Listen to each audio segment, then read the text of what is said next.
Aujourd'hui, à Regard, on parle de la nouvelle programmation du MIFO, d'une exposition au Musée des Beaux-Arts et de la tournée européenne de l'Orchestre du CNA.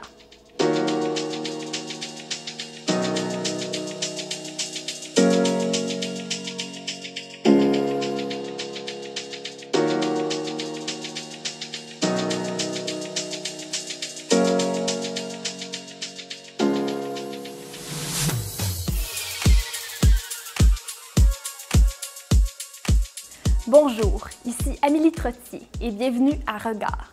Je me trouve présentement dans la galerie d'art Eugène Rastette au MIFO. D'ailleurs, comme premier reportage, on vous présente la programmation de la nouvelle saison artistique du MIFO.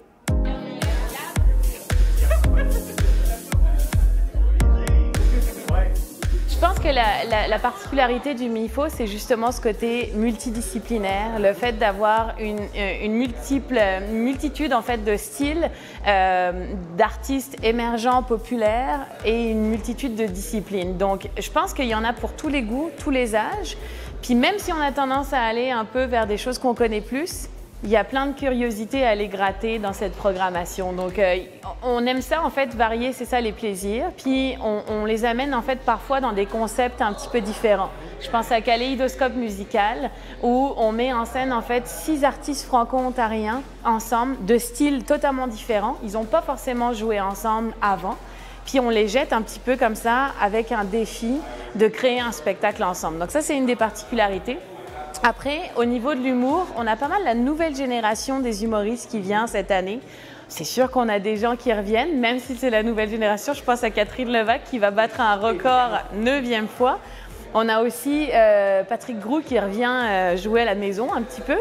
Puis ensuite, ce qui va être intéressant aussi à découvrir, c'est de la danse contemporaine qu'on ramène. Ça faisait quelques années qu'on n'en avait pas eu.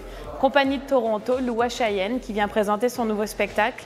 On a du cirque qui va mélanger un peu le cirque avec la danse aussi. J'ai mangé trop de patates frites. J'ai vu le fond du cornet. Tout est arrivé si vite. Et maintenant j'ai des regrets. C'est vraiment un projet d'amis, de musiciens qu'on a parti, qu'on ne savait pas. Quand on a fait un spectacle la première fois, on ne savait pas si on allait amener ça sur la route, puis tout le kit. Puis finalement, c'est ça qui est arrivé. Puis ça fait plusieurs spectacles, plusieurs années qu'on le roule ensemble. Puis c'est l'énergie d'un quatuor qui se transforme. Chaque individu est différent. Puis quand on est rendu ensemble, bien, ce tout-là devient quelque chose qui est plus fort que chaque individu, chacun de son bord. C'est la force d'être un band, c'est la force d'être tout le temps en band, d'avoir une offre qui est l'ensemble de 4 personnages, parce que nous, c'est des personnages aussi. Fait que ces personnages-là se sont comme définis au fil du temps à force de faire des spectacles, justement. Puis c'est devenu comme notre petite niche à nous autres, notre petit cocon. Chacun des gars a ses moves, chacun des gars a son attitude qui est différente du gars pas costumé. Le personnage est différent de l'individu en dessous du personnage. Puis tout ça, c'est quelque chose qui se peaufine avec les années à force de faire des shows. Hein.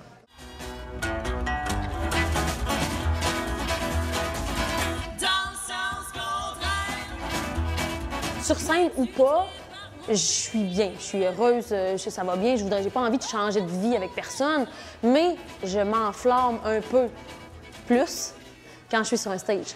Parce que j'aime les gens, j'aime le contact avec le public, j'aime leur raconter des histoires, j'aime ça, un peu d'interaction avec eux autres aussi. Et à quelque part, ben, je fais de la musique pour la partager aussi avec les gens. Là, je viens de sortir un album, donc j'ai plein de nouvelles chansons que j'ai à peine commencé à jouer. Il y en a que j'ai même pas encore chanté au public. Fait que là, je suis en plein, ça bouillonne de nouveautés, là. Fait que moi, mon équipe, mes musiciens, on est prêts, on a hâte de partir sur la route pour aller partager ça au public. C'est sûr qu'à un moment donné, ça prend de la nouveauté. Souvent, je redécouvre mes chansons avec le public est différent. Des fois, je vais faire des spectacles en duo, en trio, en quatuor, à 5. Fait que c'est toujours un peu de la nouveauté parce que ça fait 4 shows que je fais à 4, je retombe à 2. C'est comme si je redécouvrais mon spectacle. Fait que c'est un peu ça. La suite du numéro, je pensais pas vraiment la mettre dans le spectacle. OK? Vous savez un peu comment ça fonctionne. Les humoristes, on fait beaucoup de rodage, puis il y a des sketchs qu'on garde, puis d'autres qu'on laisse de côté. Finalement, j'en ai parlé longuement avec mon metteur en scène. On a décidé quand même de laisser le numéro dans le spectacle pour une raison très importante. Il manquait 20 minutes à mon show. On y va. Patrick Groux se sent bien sur scène. C'est l'endroit, je te dirais, où je me sens le mieux dans la vie. Puis j'ai pris une sabbatique de la scène puis de la tournée là, qui a duré 5 ans. Pour des raisons personnelles, les enfants, tout ça, je voulais me rapprocher de la famille. Puis ça faisait 20 ans que j'étais en tournée, que je faisais des shows. Puis de revenir sur scène, vous n'avez pas idée comme ça me fait plaisir.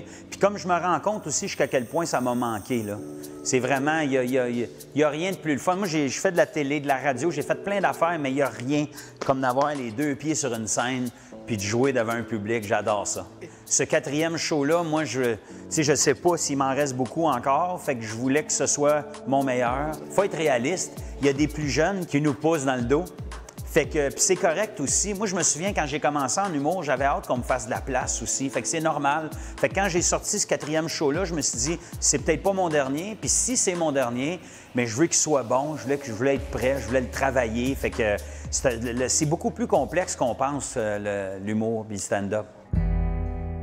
J'ai pu constater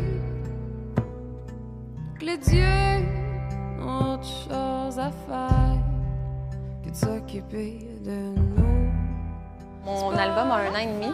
J'ai pas eu de single ou de... Il n'y a rien qui est sorti depuis ce temps-là. Mais je te dirais que c'est très fébrile quand ça arrive. Comme là, j'ai un single qui vient de sortir, là, qui va être sur les plateformes numériques partout dans 2 jours. J'ai hâte. Il y a du nouveau, c'est le fun. Mais après, avec le nouveau, il y a un certain risque aussi.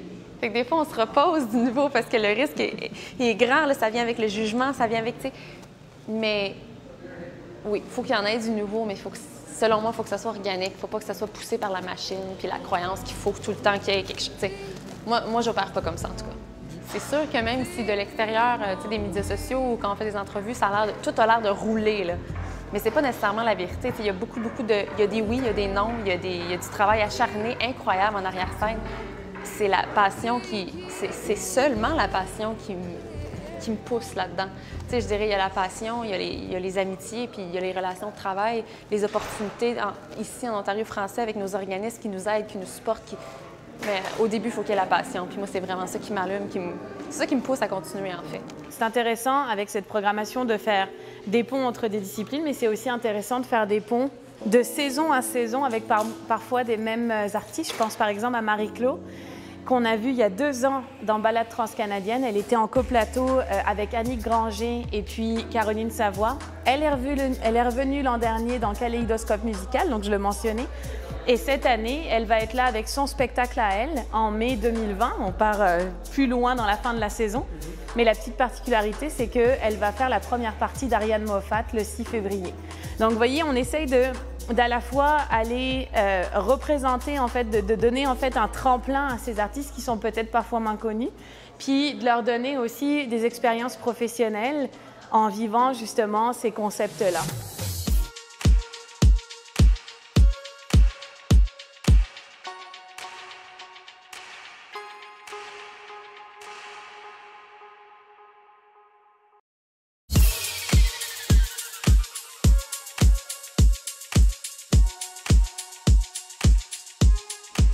Toujours à Regard, on enchaîne avec Anne Echapas qui nous parle du philosophe Frédéric Nietzsche dans le cadre des expositions Comprendre nos chefs-d'œuvre au Musée des Beaux-Arts du Canada.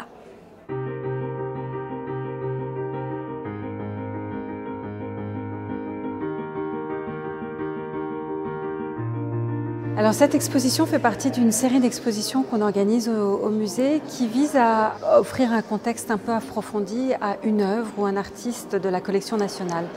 Donc c'est ce qu'on fait à travers cette exposition. On porte un regard sur une sculpture d'un artiste allemand qui s'appelle Max Klinger et qui représente le philosophe Frédéric Nietzsche. Alors Frédéric Nietzsche est probablement un des plus grands philosophes allemand de l'époque certainement, mais plus largement européen. Il est né en 1854 et il a développé une pensée qui promeut la liberté, qui promeut l'homme dans toute sa plénitude. Un des aphorismes qu'on connaît peut-être de lui le mieux, c'est « deviens qui tu es ».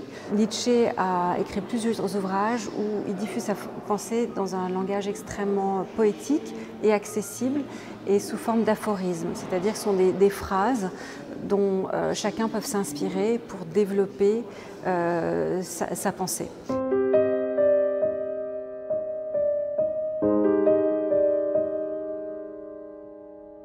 Alors Friedrich Nietzsche, en 1889, a des problèmes psychologiques très graves qui l'empêchent d'enseigner. Donc il se retire de l'université où il enseignait à Bâle et il doit rester chez lui. Néanmoins, sa pensée, ses ouvrages, prennent de plus en plus d'influence et d'ampleur. Et ça, c'est sous l'effet conjugué de deux personnes. Tout d'abord sa sœur, Elisabeth Forze-Nietzsche, qui s'investit vraiment d'une mission de diffuser sa pensée. Et l'autre personne très importante, c'est le comte Harry Kessler. Et Harry Kessler, c'est un aristocrate cosmopolite, de mère irlandaise, de père allemand, qui a grandi en France, en Angleterre, en Allemagne, qui a un réseau exceptionnel en Europe, qui connaît aussi bien les intellectuels que les artistes. Et tous les deux, Elisabeth et Harry, décident de s'inspirer de la pensée de Friedrich Nietzsche pour que la petite ville de Weimar, qui est finalement une ville assez provinciale au regard de l'Allemagne de l'époque, devienne un centre de l'avant-garde européen. Donc de l'avant-garde culturelle, intellectuelle et artistique. Alors ce qu'on voit dans l'exposition, ce sont des œuvres qui ont été réalisées par des artistes qui étaient très proches de la pensée de Friedrich Nietzsche. Donc on a aussi bien des œuvres de Pierre Bonnard, qui était très apprécié du comte Kessler, que des œuvres du peintre norvégien Edvard Munch, qui était aussi très proche de la pensée nietzschienne.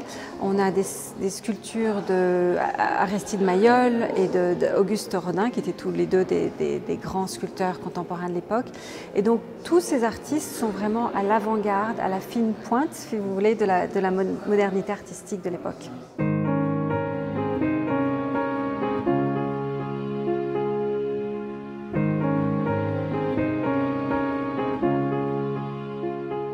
Nous avons la chance d'avoir dans la collection du Musée des Beaux-Arts du Canada une sculpture en bronze extrêmement importante qui a été réalisée par un des plus grands artistes contemporains de l'époque, allemand, Max Klinger.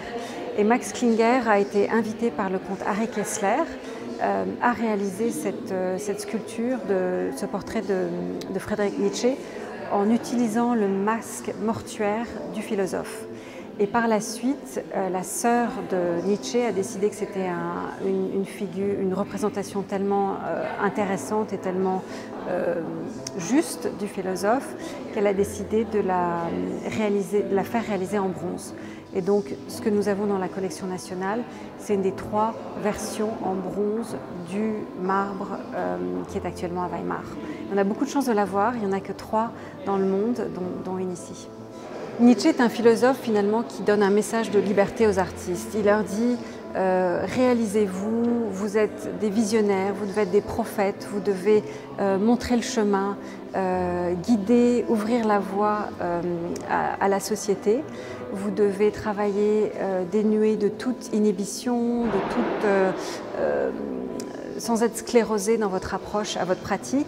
Donc donner libre cours à votre énergie, à votre vitalité, à vos idées. Et c'est ce qu'on voit à travers l'exposition, aussi bien dans les tableaux, la sculpture ou même des ouvrages illustrés. Ce sont vraiment des artistes qui sont inspirés par ce courant philosophique.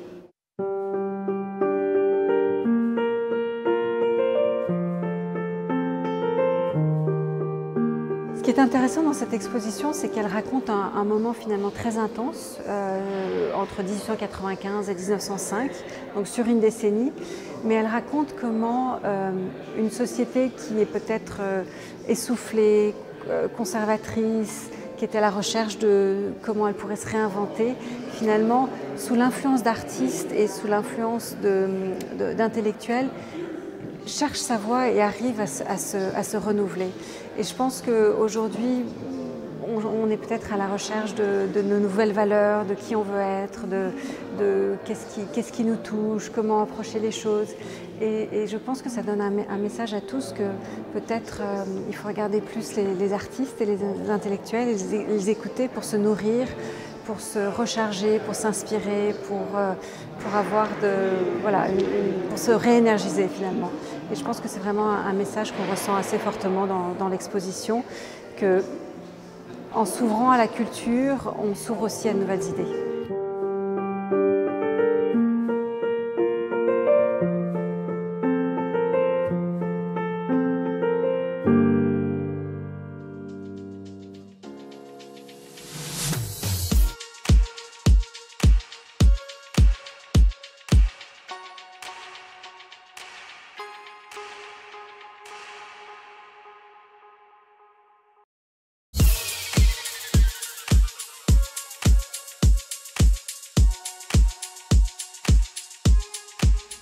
C'est le 50e anniversaire de l'Orchestre du Centre national des arts. Celui-ci partira pour sa tournée européenne du 10 au 26 mai prochain, toujours sur la direction d'Alexander Shelley. Voici un aperçu.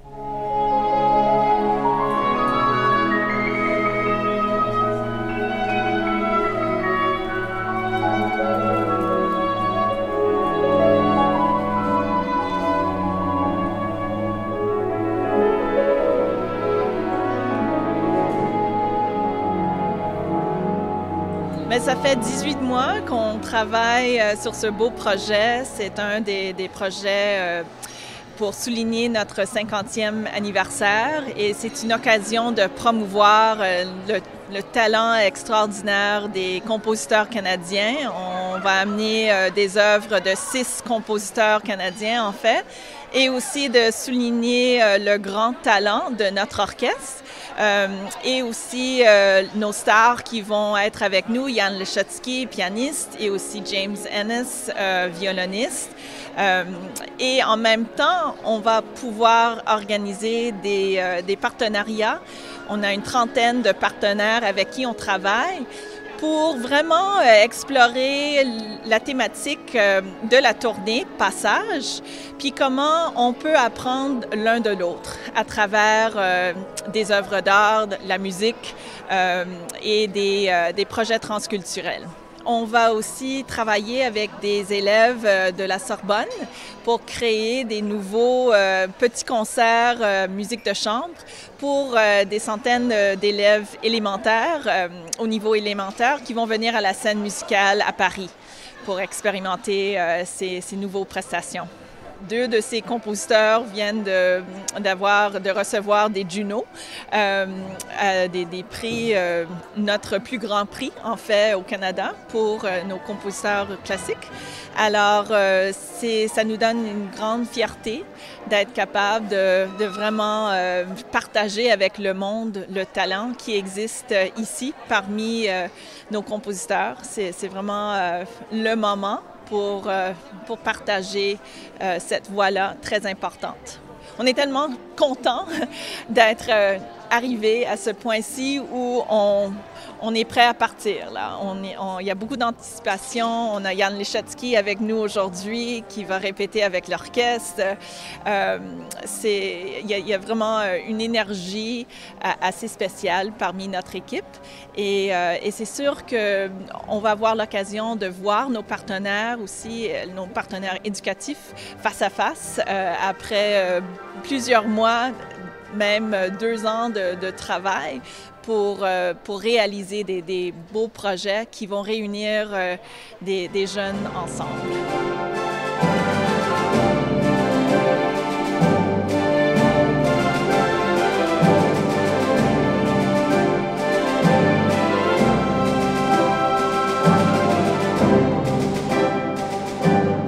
La vie culturelle de chacun des pays, des villes où on va en tournée ont des intérêts assez particuliers.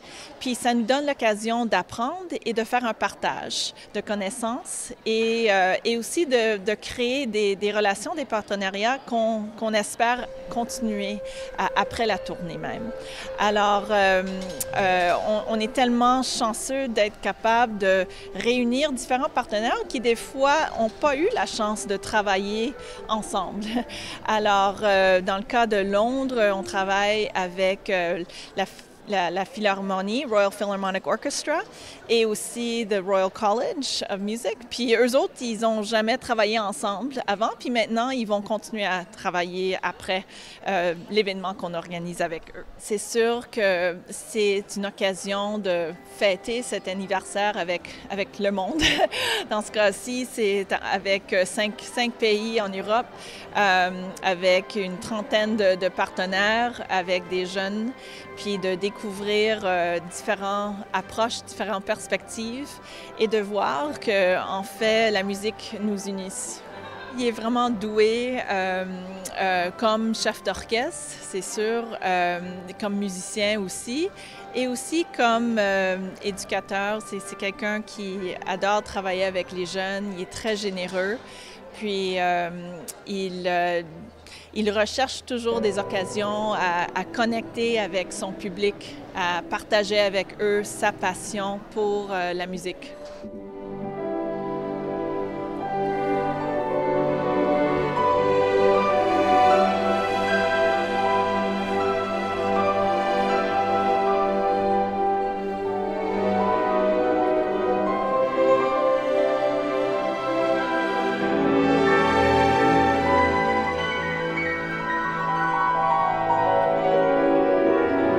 La musique classique, c'est très diversifié. C'est sûr que c'est une musique vivante et que chacun peut trouver quelque chose de très spécial à découvrir. C'est une œuvre de musique, de création qui vaut la peine de découvrir, je dirais. On a notre site web, Océana Tournée, alors on vous invite à découvrir toutes nos activités à travers ce site web.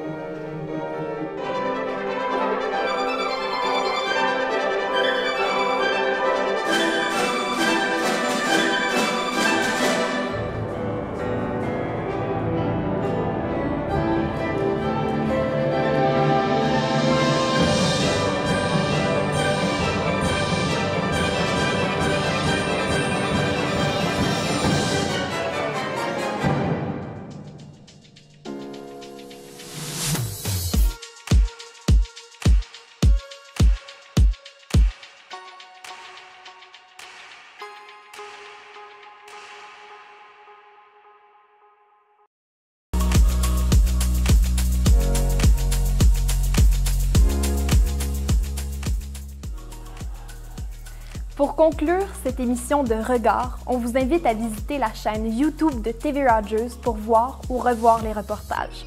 On se revoit très bientôt pour le prochain clin d'œil culturel de Regard.